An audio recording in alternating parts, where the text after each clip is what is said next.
네, 안녕하십니까. 동학개미 구독자 여러분들, 성북개미입니다. 오늘 후성 방송 드려보도록 하겠습니다. 코드번호 0993-370이 되겠습니다. 오늘 여러분 할 말이 굉장히 또 많으실 것 같아요. 오늘 전체적으로 낙폭이 좀 심했는데 후성이 조금 아쉬워요. 상승하다가 좀 하락을 해서 좀 아쉽고, 일단은 전체적으로 지수가 좀 빠진 거에 대해서 우리가 좀 파악해 볼 필요성이 있는 것 같고요.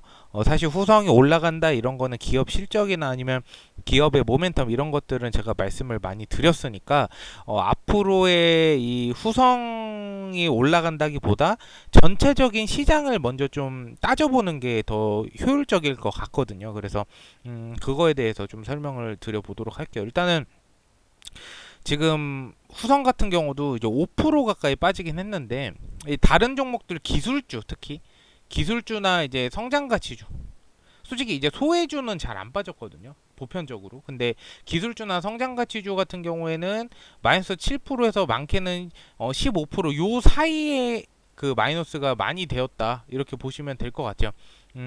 제가 이제 뭐 지난번에 추천드렸던 여러 종목들도 마이너스 7%에서 12%까지 막 이렇게 하락을 하더라고요. 근데 후성은 다행히도 오전에 많이 빠지고 있을 때 오히려 상승을 해줘가지고 하락할 때 그래도 잘 버틴 것 같습니다. 근데 제가 판단을 했을 때 2차 전지 쪽이 오늘 좀 심상치 않았어요. 그러니까 요거를 말씀드리면은 우리 바야흐로 돌아가야 돼요. 코로나 전 사태 때로 한번 돌아가 보도록 하겠습니다. 우리 코로나 때 한번 보시면은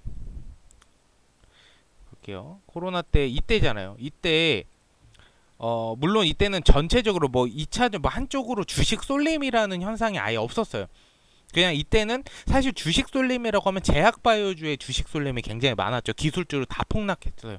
약간 그런 패턴들이라고 좀 생각을 합니다. 왜냐면 이 보통 주식 쏠림이 생기고 이제 거의 끝자락, 주식 쏠림의 끝자락일 때 어떤 현상이 일어나냐, 상승을 막 한 10% 20% 상승했다가 갑자기 마이너스로 마감하는 경우가 많아요. 왜냐면 그냥 상승장일 때는 이렇게 안 빼거든요. 막 갭차가 30% 나는 종목도 있어서, 오늘 같은 경우에 제가 전체적으로 2차 전지 관련주들, 그리고 리튬, 그리고 폐배터리 이런 관련주들을 싹 다 봤거든요. 주식 쏠림이 그쪽에 굉장히 많았기 때문에. 근데 보게 되면 뭐 예를 들어 포스코 DX,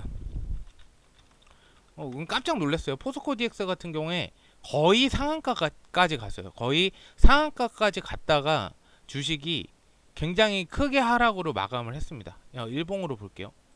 보시면 거의 상한가까지 찍다가요, 거의 한두 틱 남겨놓고, 그리고 하락 같은 경우 저가가 13%죠. 그러면은 이거를 여러분 곱해 보면은 마이너스 42%죠. 그렇죠? 42% 갭차했다 종가가 1%에 마감했으니까, 그냥 예를 들어서 뭐 저가 마이너스 13%에 샀던 사람은 거의 한 15% 정도 수익이죠. 왜냐하면은 하락했다가 이렇게 크게 올라가지 않았고, 포스코 DX 같은 경우는 갭상승으로 처음에 출발을 했어요. 여기서 이렇게 출발했다가 떨어진 겁니다. 그래서 보편적으로 만약에 고점에 샀다라고 하시는 분들은 저 마이너스 거의 한 40% 가까이 됐다라는 거죠. 마이너스 40%까지 떨어졌다가 거의 한 28%에 지금 마이너스 마감이다, 이렇게 보시면 돼요. 그러니까 이 포스코 DX, 에코프로도 마찬가지. 에코프로 같은 경우도 150만 원까지 올라갔다가 마이너스 5%에 마감했죠. 그러니까 얘도 갭차가 24% 정도, 굉장히 무거운 종목인데도 차이가 났고, 에코 프로비엠 이것도 마찬가지예요. 26%까지 올라갔다 저가가 7%니까 33%의 갭차가 있는 거죠. 그래서 2차 전지 요런 현상이 보통 언제 일어나냐, 고점이 거의 끝자락일 때, 끝물일 때 이런 현상이 많이 일어난다라고 보시면 돼요.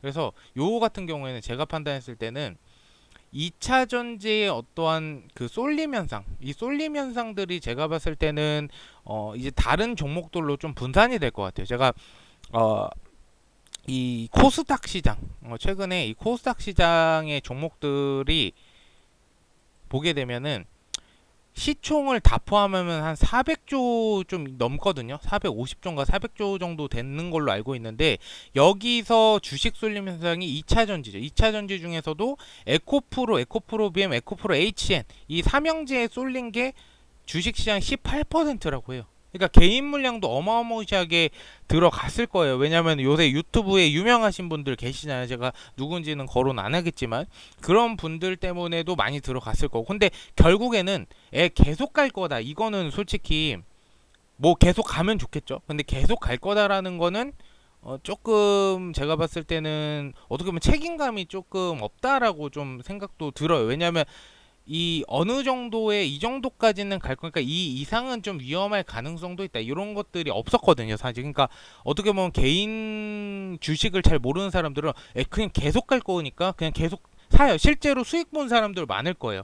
도움이 많이 된 사람도 많지만 오히려 이 고점에 물린 사람은 손실을 볼 가능성이 매우 높아요. 만약에 여기서 그냥 올라가서 회복해주면 좋은데 진짜로 끝자락이면 그냥 이렇게 차익 실현해서 떨어뜨리거든요. 그러면은 그냥 계속 물려 있는 겁니다. 그렇게 보시면 될 것 같아요. 근데 2차 전지의 미래 전망은 되게 좋기 때문에 이 후성 같은 경우에도 저는 이 전해질 공장 부분에 있어도 조금 아쉬워요. 타이밍이 너무 안 좋게 공장 가동 중단을 했기 때문에 그 부분이 좀 아쉬웠습니다. 근데 일단은 2분기 실적 같은 경우에도 엄청 좋진 않을 거예요. 왜냐하면 이 전해질 공장 가동 중단한 게 이 다음 분기에 바로 반영이 돼버리면 아마 실적이 뭐 그닥 좋진 않게 나올 테지만 우리가 예상한 대로 악재들이 선반영이 미리 되었기 때문에 이 1분기 실적 나왔을 때도 사실 이 후성이란 종목이 많이 빠지진 않았습니다. 거의 안 빠졌다라고 보시면 돼요.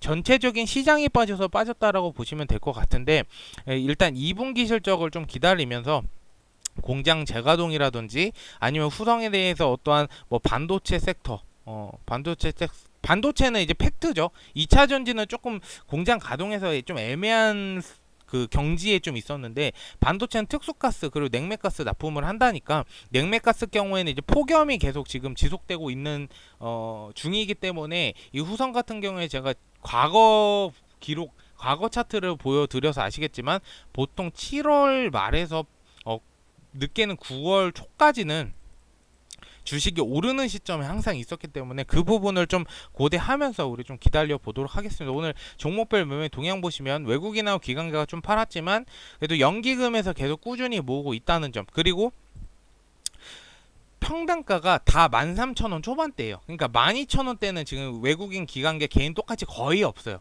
그러니까 이 주가는 결국에는 악재가 있지 않는 이상은 13,000원 이상은 다시 회복할 가능성이 매우 높다라고 저는 생각을 하기 때문에 여러분들 총알 있으신 분들은 계속 어느 정도 내가 비중을 늘리고 중장기로 본다고 생각하시고 비중을 늘려 가시면 충분히 상승할 때 좋은 결과 있지 않을까 이렇게 의견 드리고 오늘 방송 마무리하도록 하겠습니다. 사실 저도 여러 번 수익 보는 게 좋아요. 사실 마이너스 되면은 좀 암울하고 안 좋잖아요. 기분도 안 좋고. 그러니까 수익 꼭 봤으면 좋겠고 후성은 제가 계속 책임지고 방송을 드릴 거니까 상승하는 그날까지 궁금하신 점 있으면 댓글 남겨주세요. 댓글 다들 감사드립니다. 충분히 좋은 상승 있을 거라고 생각을 하니까요. 저도 그렇게 생각하고 있습니다. 필요하든 말든 이 배터리는 진공 아니죠. 청소 배터리 관련주는 아닙니다. 폐배터리 관련주는 아니고 전해질이 결국에는 2차 전지 관련주로 양극재, 음극재에 사용이 되고 전해질 중에서도 육보라인산 리튬이라고 독보적으로 지금 후성에서 생산을 하고 있습니다. 그래서 요 부분을 참고를 해주시면 좋을 것 같습니다. 누구죠? 아무튼 어쨌든 오늘 방송 들어주셔서 감사드리고요. 좀 도움이 되셨다면 좋아요와 구독 한 번씩 부탁드리도록 하겠습니다. 감사합니다.